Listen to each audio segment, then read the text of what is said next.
Hey, yo, welcome back to DK Legacy.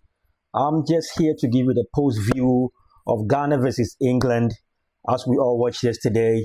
That was an intense game yesterday. We went in with a mindset. From the beginning, we went in with a defensive mindset.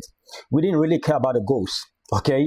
Because we know if we get a point with England, we might as well, go into the next round, a round of 32, because we didn't concede goals yet, right? And from the beginning, we just did that. And I'm just here to give you some facts. I'm just here to give you some stats of the game between England and Ghana. And I'm also going to give you some controversy, some bias that I think went wrong, went against Ghana. I felt like the ref went against Ghana, for many reasons. Okay, I'll show some things up there that really tells why I felt like we've been, robbed. And I felt like why the VAR was not involved when that happened.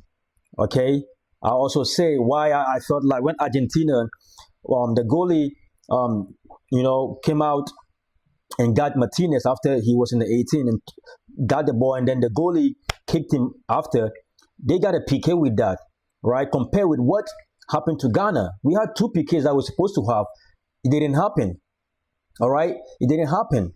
And also, one of the controversies that I'm going to say, as a goalkeeper, right? When the goalkeeper is in their 18, they have a more advantage, all right, of a foul getting called for them. But as soon as that goalkeeper crosses the line, that goalkeeper becomes a player on the field as well. Because at that point, he can't use his hands. So right there, he becomes a field player, just like the players. All right. So I'll show you what I meant by that. The England goalkeeper running out of his 18 and coming out straight towards Prince, in which he ran into Prince and Prince went down. That should have been a red card because he's the last guy. That should have been a red card.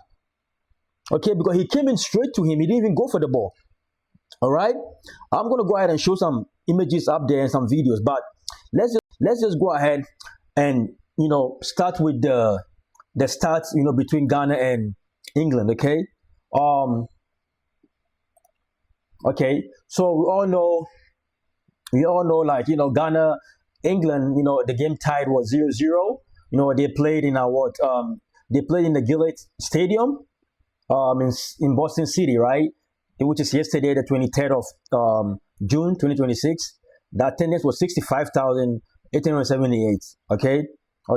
So let me just start with with the stats. All right. So let's go to the match statistics. Okay. So for possession, like I said, look, Ghana had 27%. England has 73%. Because what did we do? We went in there with the mindset that, hey, we don't really care about the goals right now. All we want to do is play defensive game. All right, as they call it, the haram. They call it the haram. But we went in there with a defensive mindset. The stats can tell 27 possession, England has 73. Okay, if you look at the total shots, we had 6 shots on target. Oh no, 6 shots, and 15. England has 15 shots. That should tell you that we didn't really care about the goals. All right, okay. And if you're looking at the start on the shot on target, right? We got only 2 shots on target. England also had 2 shots on target. But most of their shots, right? We had Benjamin Sari, who did really absolutely great on that one shot that Saka took. Okay? When Saka came in, had a shot, Benjamin Sari had a good save. Another shot that they had on target, right, was that one that our defender saved on the line, which was a great save. Okay, let's move on. The expected goals, we're looking at England has 0.66. Ghana had what? 0.42 as expected, because England is a favorite, right? In this game, England was the favorite and we were the underdog. We were rated at 73 in FIFA rankings, and they were rated I think 3 or 4 for FIFA rankings. Okay, so let's see, first shot on target. Our first on target came in the 31st minute. Okay, and their first shot on target came in the 57th minute during the game. The corner kicks should tell you much more why I said we went in with a defensive mindset. Look at the corner kicks. We had 2 corner kicks for 90 plus minutes. We have 2 corner kicks. They have 7. All right, because they were attacking, they were trying to score, but we just didn't let them go through. Because the defensive mindset was absolutely great, starting from the beginning. I got to give it to Coach Queres. That was a great defensive mindset. Okay, the passes. Look at how the start on the passes. We had 187. England had 512. 512 passes, because they were passing and passing, trying to go through, but they couldn't. And Ghana had 187. So that should tell you that we went in there with a defensive mindset. We didn't really care about the score. Okay. So passes accuracy, England had 88%. We had 74%. Even though we were playing defensive mindset and stuff, we still had 74% of pass accuracy, and they had 88. And now we come to fouls committed. We have 14 fouls committed, and they have 9 fouls committed. Let me tell you what, the 14 fouls committed, because we were playing defensive mindset, and also most of these fouls that were scored, I felt like the ref was being biased, because most of these fouls wasn't supposed to be fouls. Their 9 fouls was supposed to be more than 9, but the ref just wasn't calling it. He wasn't just calling it. Get that in mind. He wasn't calling it. So let's come to yellow cards. We got 2 yellow cards, and they had 1. Mind you, they got 1 from Rice. Rice had a yellow card. Bellingham was supposed to get a yellow card as well. He didn't. The goalkeeper was supposed to get a red card, which he didn't. I'll show you why I said he should have gotten a red card. I'll show you why. They only had 1 yellow card. We had 2 yellow cards.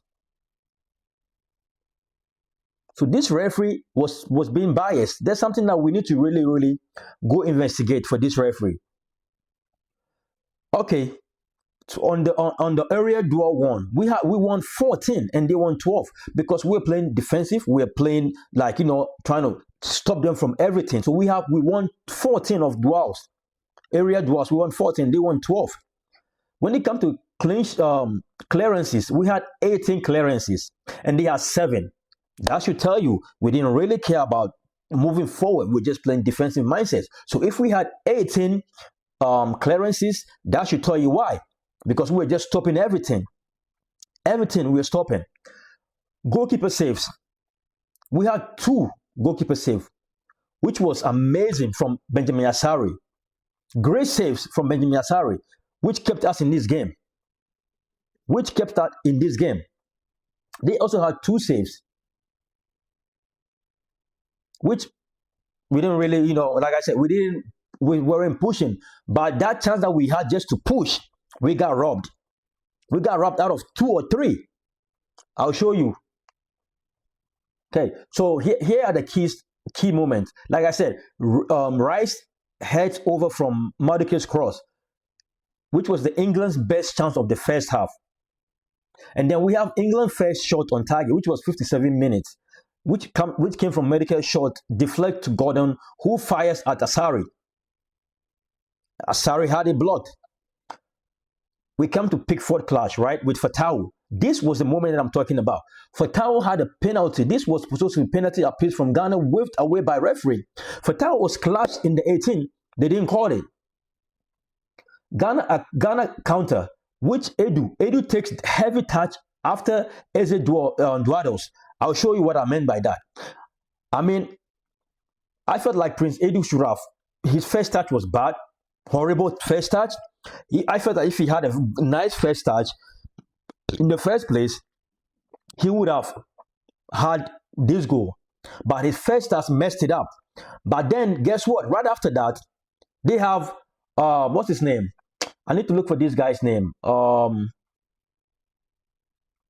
need to look for his name. I think his name starts with an S. Sansha or something like that. I need to really go look for his name. Konsa, yeah. Edu was clashed by Konsa. Konsa came from behind on the side. He didn't really go for the ball. He went straight to Edu's knee. And which made him went down. The referee didn't call it. VAR didn't intervene. which I felt like that was a robbery. Like I said, Argentina had the same. Argentina, the goalie had Martinez on his leg, and they went to VAR to go watch that, and they gave Argentina a penalty, which Messi missed, which I'm glad he did, But Ghana,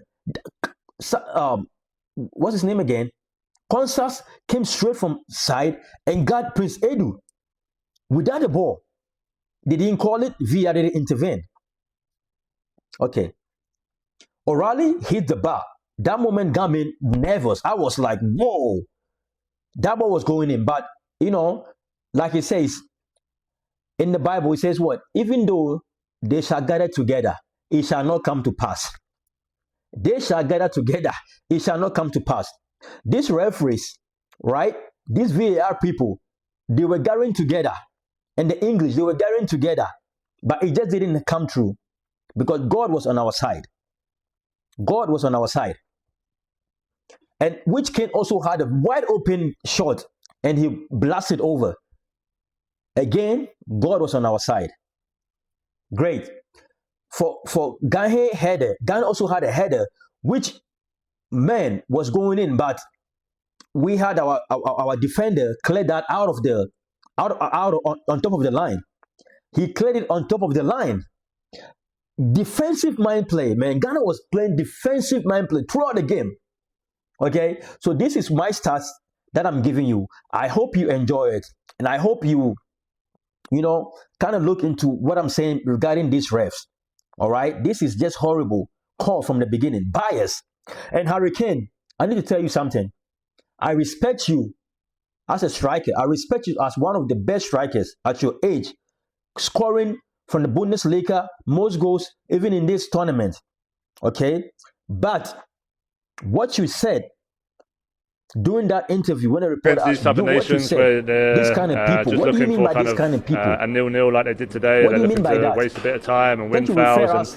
And from our point of view, I think we handled that pretty well. We were patient. We said at half time to be more patient and move them side to side. I think as the game went on, they got more tired. I still love you as a good striker. When it comes to soccer, but I'm really disappointed in you of saying that. You're saying we could have, we can score. Why didn't you score 90 plus minutes? And you had a wide open shot. You couldn't even score. Why didn't you score? You guys are just mad because you didn't beat Ghana. You couldn't break the haram block. You couldn't beat the defensive mindset. Okay? I'm disappointed in you. And congratulations to Ghana Black Stars. And I felt like the man of the match should have gone to Opoku. Opoku played a really great defensive game, man. He from the beginning he was like playing on Bellingham. He stopped everything from him. At one point, Bellingham was trying to injure him, but I felt like the man of the match should have gone to him. But Bellingham, respect to you, just like you said in the interview, you didn't deserve this man of the match. You didn't deserve it. Okay, should have gone to one of the players in Ghana. You said it, and thank you for admitting it. Because look, the referees robbed us, VAR robbed us, and now the man of the match, they robbed us from the man of the match as well. Bellingham had 6-point-something ratings, not even compared to some of his players, and they gave him man of the match. This should tell you the mindset that they just didn't want Ghana to win this game. Okay? Thank you again. At DK Legacy Football, we keep it raw. All right, we break down the game and we break down analysis. All right, just keep watching.